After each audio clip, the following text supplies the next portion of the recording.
नमस्कार दोस्तों, स्वागत है मेरे YouTube चैनल में।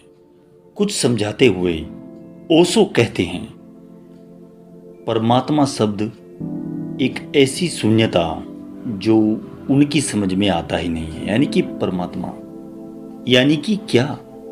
निसंदेह पिछले वर्षों से वो निरंतर प्रेरणा के स्रोत रहे हैं, परंतु यहाँ आपके ऊर्जा क्षेत्र में रहते हुए कुछ माह में ही कुछ ऐसा आश्चर्यचकित घटित होने लगा है।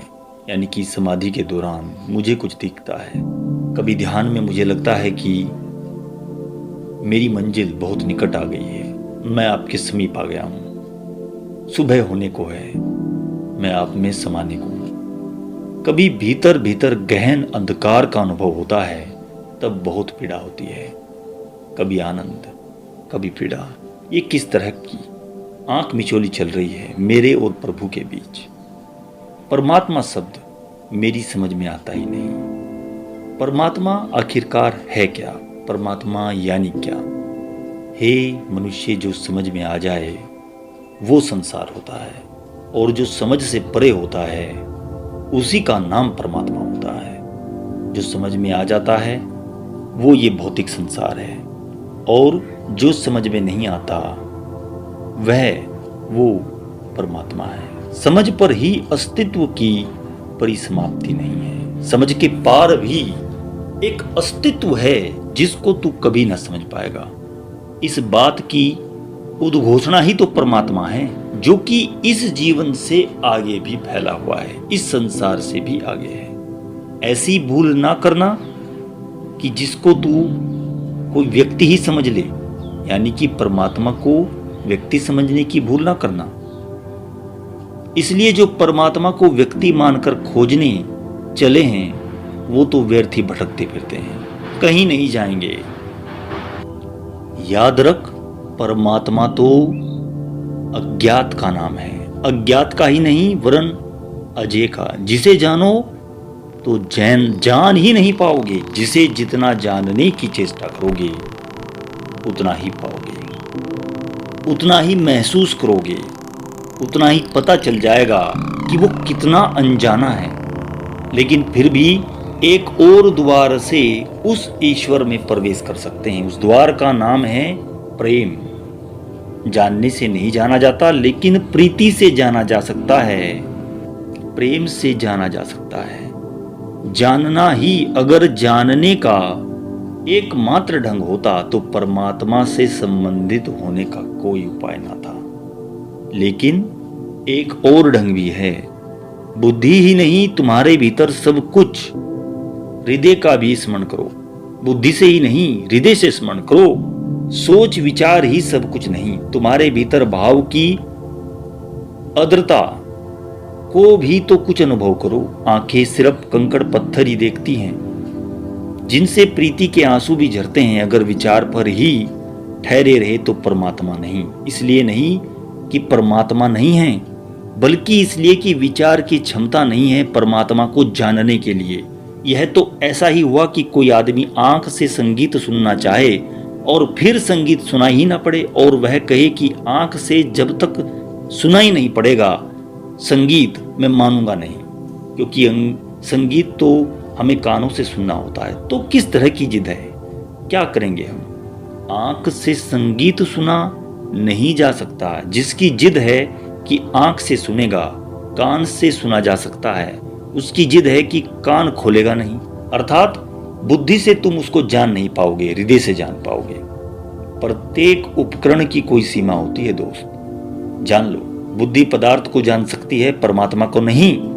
हृदय परमात्मा को जान सकता है, पदार्थ को नहीं। कान संगीत सुन सकते हैं, रोशनी नहीं देख पाएंगे।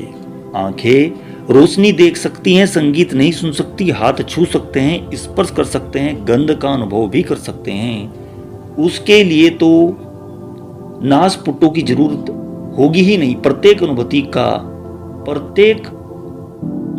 का अपना ही एक द्वार होता है, और प्रत्येक अनुभूति केवल अपने ही द्वार से उपलब्ध होती है। उसका एक स्वरूप होता है। तुम पूछते हो स्वरूप, परमात्मा शब्द मेरी समझ में नहीं आता। किसकी समझ में कब आया? किसी की समझ में कभी नहीं आया, समझ से आता ही नहीं। यह तो एक बहुत बड़ी नासमझी हो जाएगी कि तुम परमात्मा को समझ जाओ, इस बुद्धि से परमात्मा को समझ जाओ। कठिनाई सबसे ज्यादा यहीं पर होती है।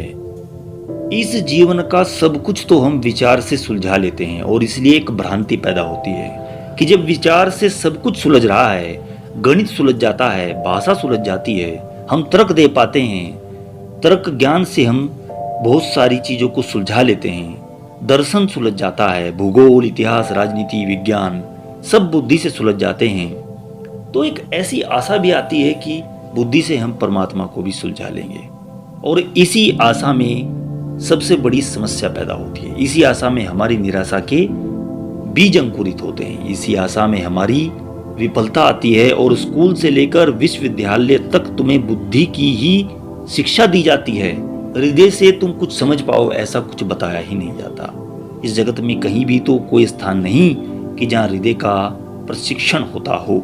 इसलिए मैं कहता हूँ मेरे मित्रों, यह जगत मंदिरों, मस्जिदों, गिरजों से भरा है, फिर भी मंदिर इस जगत से समाप्त हो गए, क्योंकि मंदिर है वह जगह जहाँ हृदय का प्रशिक्षण मिलता है।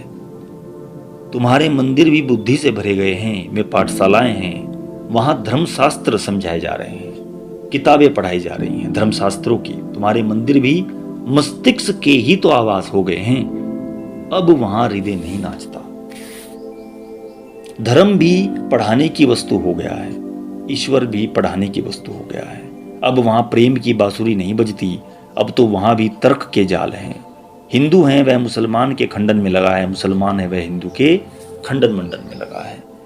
आर्य समाजी सनातनी का खंडन कर रहा है, सनातनी आर्य समाजी का खंडन कर रहा है। मंदिरों में भी खंडन मंडन हो रहा है। प्रीति का फूल खिले तो खिले कैसे। मस्जिदों में भी प्रेम की शराब नहीं ढाली जा रही, वहां भी तर्क और तर्क के सहारे ही जितनी दूर तक जाया जा सकता है जाते हैं। मंदिरों में भी ऐसा ही है, गुरुद्वारों में भी ऐसा ही है। तर्क तो ऐसा है जैसे अंधे के हाथ में लकड़ी थोड़ा टटोल लेता है और अंधे के हाथ में लकड़ी थोड़े काम भी आती है, एकदम व्यर्थ है। ऐसा मैंने कहा भी नहीं, ऐसा मैं कहूंगा भी नहीं, उसकी अपनी ही सार्थकता है। अंधा आदमी है तो लकड़ी से टटोल कर अपने घर जाता है, दरवाजा खोज लेता है, अपने जूते तलाश लेता है, टकराता नहीं। मगर अंधे की लकड़ी उसकी आंख नहीं बनती, ना आंख बन सकती है, और ना आंख अगर मिल जाए तो लकड़ी को वो तुरंत छोड़ देगा। फिर लकड़ी की चिंता ही कैसी। इसलिए जिन्होंने हृदय को थोड़ा खुलने का अवसर दिया, हृदय की कली को फूल बनने दिया, उन्होंने फिर तर्क की बकवास छोड़ दी। फिर वे परमात्मा में जीने लगे। वे परमात्मा के लिए प्रमाण नहीं देते, फिर वे स्वयं परमात्मा के प्रमाण हो जाते हैं।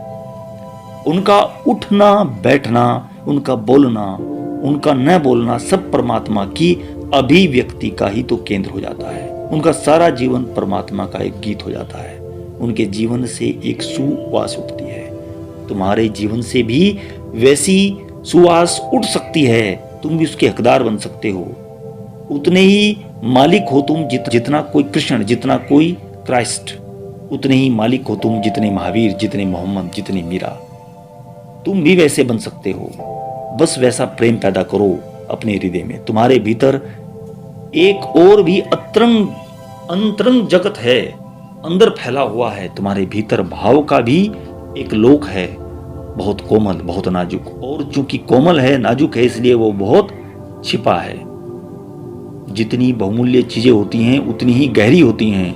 हम खोद कर जमीन में उसे गाड़ देते हैं ताकि चोरी ना हो जाए। बुद्धि तो ऊपर ऊपर है क्योंकि कचरा है। हृदय बहुत गहरे में है क्योंकि वही तुम्हारी संपदा है, वही तुम्हारी समाधि छिपी है और वही तुम्हारे सारे समाधान हैं। बुद्धि एक काम चलाओ बाजारू सस्ती चीज है, हृदय तुम्हारा जीवन का मूल आधार है। समझा तो कोई भी नहीं परमात्मा को कभी, और न कोई समझ पाएगा। जिस दिन परमात्मा समझ में आ जाएगा उस दिन धर्म का अंत हो जाएगा, उस दिन धर्म की मृत्यु समझ लेना। उस दिन जल जाएगी होलियां, कुरानों की गीताओं की, वेदों की और सभी धार्मिक ग्रंथों की होली हो जाएगी उस दिन। कुछ नहीं, सार रह जाएगा। फिर धर्म में जिस दिन परमात्मा समझ में आ जाएगा, फिर ये सब शेष नहीं रहेगा। क्योंकि अगर कोई ये कहे कि उस परमात्मा को मैं तब तक नहीं मानूंगा जब तक वो किसी प्रयोगशाला में पकड़ा नहीं जाता, तो तुमसे बड़ा मूर्ख कोई नहीं। ना ही उसकी कोई नापतोल है, ना ही उसका कोई गणित है, ना ही उसका कोई विज्ञान है जो तुम्हें मानना पड़ेगा। लेकिन अगर किसी दिन परमात्मा को तुमने पकड़ लिया, प्रयोगशाला में जांच परख कर ली, तो फिर वो परमात्मा ही क्या, प्रयोगशाला में सिद्ध हो गए परमात्मा से तुम कैसी प्रार्थना कर पाओगे? फिर किसकी पूजा अर्चना कर पाओगे? इस मूर्खता को छोड़ दो, उस हृदय को समझ लो।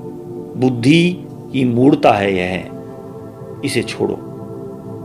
लेकिन इसका यह अर्थ नहीं कि सागर नहीं है, क्योंकि तुम नहीं नाप सकते, तुम लोग गणित नहीं निकाल सकते उस परमात्मा का। इसका यह अर्थ बिल्कुल नहीं कि सागर नहीं है, नापने की जरूरत नहीं है। सागर में डुबकी लो, नहाओ, सागर की लहरों पे तिरो, नौका छोड़ो सागर में। सागर की पुकार है, अज्ञात की पुकार है। जितना जितना तुम समझने लगोगे उतना ही ज्यादा समझने को शेष है। और जो प्रकाष्ठा है ज्ञान की, वह जानते हो क्या है? प्रकाष्ठा है ज्ञान की इस बात की उद्घोषणा की कि मैं ज्ञानी हूं। जितने ज्ञानवान होगे उतने ही अज्ञानी तुम खुद को महसूस करोगे। परमात्मा के समक्ष सदा अज्ञानी ही रहा जाता है, क्योंकि परमात्मा अजय है, वो जीते नहीं जा सकते। इसलिए समझ तो तुम न पाओगे, लेकिन जी सकते हो। मैं तुम्हें परमात्मा को जीने का रास्ता बता रहा हूं, समझने का रास्ता नहीं। मैं कोई पंडित नहीं, कोई उपदेशक नहीं, कोई दार्शनिक नहीं। शास्त्रों से मुझे कोई लेना देना नहीं, शास्त्रों का मुझे कुछ ज्यादा पता भी नहीं। जो मैं तुमसे कह रहा हूं वह निज की भावना के, खुद की महसूस करने की भावना से प्रेरित होकर कह रहा हूं। बुद्धि से मैंने भी परमात्मा को पाना चाहा था, नहीं पा सका। बहुत बुद्धि लगाई, जितनी बुद्धि लगाई उतना मैं नास्तिक होता। परमात्मा यानी क्या? परमात्मा यानी हृदय, परमात्मा यानी भाव, परमात्मा यानी प्रीति, परमात्मा यानी प्रेम। अब तुम समझने लगे हो, जानने लगे हो परमात्मा कैसे मिलेगा। आशा करता हूं वीडियो आपको अच्छी लगी होगी। अगली वीडियो में मिलूंगा दोस्तों। आज इतना ही।